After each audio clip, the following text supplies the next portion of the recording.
Hello, my darling friends. It's Crystal from Food in the City. Sto facendo my famous chicken soup, la mia famosa zuppa di pollo.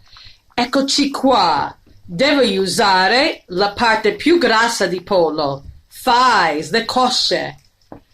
Dopo mettere tanti verdure, tutto quello che c'è in frigo, patate, zucchini, sedano, carote, peperone. Vedi tu, usa immaginazione. Riempire la pentola con acqua. Ovviamente mettere un po' di sale. I miei ingredienti segreti sono curry e un po' di peperoncini. Yum yum, so good.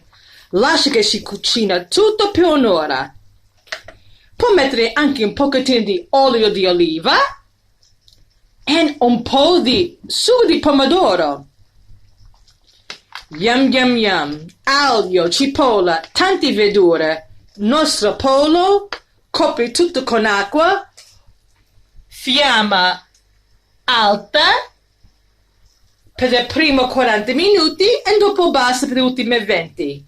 Frattempo nel forno ho fatto mia pizza all'americana. Semplicemente ho preso il pane, ho messo un po' di sugo di pomodoro sopra il formaggio. Yum yum, per mangiare dopo con mia bella pizza. Per mangiare dopo con mia bella zuppa, volevo dire. Ciao for now. Crystal from Food in the City. foodinthecity.net. Oh, yeah.